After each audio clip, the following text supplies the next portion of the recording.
9/11 یہ صرف ایک تاریخ نہیں ہے بلکہ یہ وہ واقعہ تھا جس نے دنیا ہی بدل ڈالی۔ تو آج 9/11 کمیشن رپورٹ کی روشنی میں ہم مل کر یہ سمجھنے کی کوشش کریں گے کہ آخر اتنا بڑا حملہ ممکن کیسے ہوا، اسے روکنے میں کہاں کہاں ناکامی ہوئی اور اس کے اثرات آج تک کیوں محسوس کیے جاتے ہیں۔ اس دن کی پوری کہانی شاید اس ایک لرزہ خیز گفتگو میں سمٹ کر رہ جاتی ہے۔ یہ وہ چند سیکنڈز تھے جب بے یقینی ایک خوفناک حقیقت میں بدل گئی۔ امریکی فضائی دفاعی نظام کو ایک ایسے دشمن کا سامنا تھا جس کا اس نے کبھی تصور تک نہیں کیا تھا۔ اس دن جو کچھ بھی ہوا وہ اچانک نہیں تھا، اس کی جڑیں بہت گہری تھیں، ایک ایسی سازش میں جو کئی سالوں سے تیار ہو رہی تھی۔ تو آئیے اس منصوبے کی شروعات، اس کے پیچھے کے لوگوں اور ان کے خطرناک ارادوں کو سمجھتے ہیں۔ یہ الفاظ اسامہ بن لادن کے نظریے کا خلاصہ ہیں۔ 1998 میں اس نے ایک فتوے کے ذریعے امریکہ کے خلاف کھلی جنگ کا اعلان کیا، اور اس نے صاف صاف کہہ دیا تھا کہ اس کی جنگ میں فوجی اور عام شہری سب برابر ہیں۔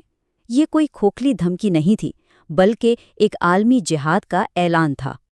تو یہ طیاروں کا آپریشن تھا کیا؟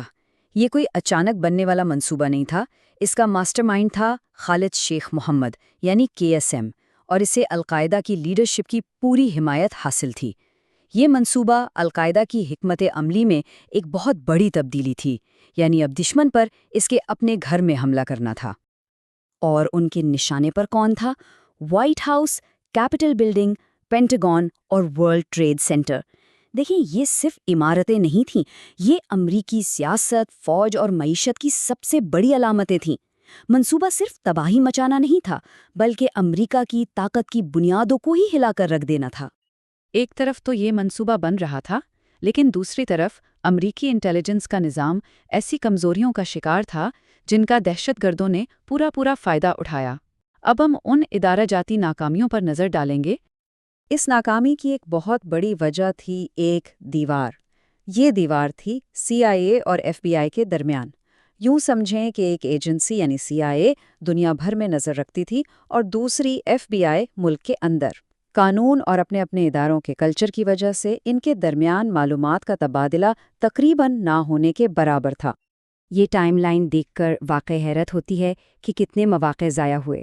سوچیں، القاعدہ کے 2 جانے پہچانے لوگ، ہازمی اور مظہر، امریکہ میں داخل ہوئے اور 1 سال سے زیادہ وہاں رہے، لیکن نہ تو انہیں کسی واچ لسٹ پر ڈالا گیا اور نہ ہی FBI نے ان کی نگرانی کی۔ معلومات تو موجود تھیں، لیکن وہ جڑ نہیں پا رہی تھیں۔ اور ایسا نہیں تھا کہ کسی کو خطرے کا اندازہ نہیں تھا۔ اس وقت کے CIA ڈائریکٹر جارج ٹینٹ کے مطابق سسٹم سرخ سگنل دے رہا تھا، مطلب خطرے کی گھنٹیوں بج رہی تھیں ہر طرف۔ سب کو لگ رہا تھا کہ کچھ بہت بڑا ہونے والا ہے، لیکن کوئی یہ نہیں جانتا تھا کہ آخر وہ کیا ہوگا، کہاں ہوگا اور کب ہوگا۔ تو اب آتے ہیں اس دن کی طرف، 11 ستمبر کی صبح، جب وہ تمام خطرات ایک بھیانک حقیقت بن کر سامنے آئے۔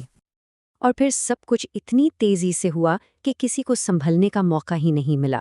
صرف 102 منٹ کے اندر 4 طیارے ہائی جیک ہوئے، 3 اپنے اہداف سے ٹکرا گئے اور چوتھا مسافروں کی بہادری کی وجہ سے اپنے ہدف تک نہ پہنچ سکا۔ یہ ایک ایسا منظم حملہ تھا جس نے پورے ملک کو مفلوج کر کے رکھ دیا تھا۔ اس ساری افراتفری کے بیچ ہمیں پہلی خبر فلائٹ 11 کی ایک فلائٹ اٹینڈنٹ بیٹی اونگ کی زبانی ملی۔ اس کی آواز میں خوف تھا، لیکن اس نے کمال پیشے ورانہ انداز میں صورتحال بیان کی اور حکام کو وہ قیمتی معلومات فراہم کی جس کی اس وقت شدید ضرورت تھی۔ اور پھر دنیا نے وہ منظر دیکھا جسے کوئی کبھی نہیں بھلا سکتا۔ نیو یارک میں ٹوئن ٹاورز پر حملہ اس پوری سازش کا مرکز تھا۔ یہ صرف عمارتوں پر حملہ نہیں تھا، یہ ایک عالمی علامت پر حملہ تھا جسے پوری دنیا نے اپنی آنکھوں سے دیکھا۔ لیکن ایک طیارہ اپنے ہدف تک نہیں پہنچ پایا، اور اس کی وجہ تھی فلائٹ 93 کے مسافر اور عملہ۔ جب انہیں پتہ چلا کہ یہ ایک خودکش مشن ہے تو انہوں نے لڑنے کا فیصلہ کیا۔ ان کے اس بہادرانہ اقدام نے دہشت گردوں کے منصوبے کا آخری حصہ ناکام بنا دیا اور شاید واشنگٹن DC میں ایک اور بڑی تباہی کو روک دیا۔ یہ تصاویر یاد دلاتی ہیں کہ یہ حملہ صرف نیو یارک پر نہیں تھا۔ ایک طرف پینٹاگون، امریکہ کی فوجی طاقت کا مرکز جل رہا تھا، اور دوسری طرف شینکسویل کا وہ میدان تھا جو عام شہریوں کی غیر معمولی بہادری کی داستان سنا رہا تھا۔ ان 102 منٹوں نے امریکہ کو ہمیشہ کے لیے بدل دیا۔ تو آئیے دیکھتے ہیں کہ ان حملوں نے امریکی معاشرے اور اس کی پالیسیوں پر کیا گہرے اور دیرپا اثرات چھوڑے ہیں۔ حملوں کے بعد ملک کی سوچ اور ترجیحات پوری طرح بدل گئیں۔ اولین ترجیح صرف ایک تھی: سیکیورٹی۔ جنوری 2002 تک 83% امریکیوں کے لیے سب سے اہم مسئلہ دہشت گردی سے ملک کا دفاع کرنا تھا۔ اور اس نئی ترجیح کا اثر لوگوں کی سوچ پر بھی پڑا۔ ایک بہت بڑا سوال سامنے آیا: کیا حفاظت کے لیے کچھ آزادیاں قربان کی جا سکتی ہیں؟ حملوں سے پہلے صرف 29% لوگ اس بات سے متفق تھے، لیکن حملوں کے بعد یہ تعداد بڑھ کر 55% ہو گئی۔ یہ ایک بہت بڑی تبدیلی تھی۔ اس نئی سوچ کے نتیجے میں بڑے بڑے اقدامات اٹھائے گئے۔ پیٹریٹ ایکٹ نے نگرانی کے اختیارات بڑھا دیے، ہوم لینڈ سیکیورٹی کا ایک بہت بڑا محکمہ بنایا گیا، ہوائی اڈوں کی سیکیورٹی ہمیشہ کے لیے بدل گئی، اور افغانستان اور پھر عراق میں طویل جنگوں کا آغاز ہوا۔ تو 2 دہائیاں گزرنے کے بعد بھی وہ بنیادی سوال آج بھی ہمارے سامنے ہے۔ 2 دہائیوں کی جنگوں اور بے مثال سیکیورٹی اقدامات کے بعد آزادی اور حفاظت کے درمیان وہ صحیح توازن آخر ہے کہاں؟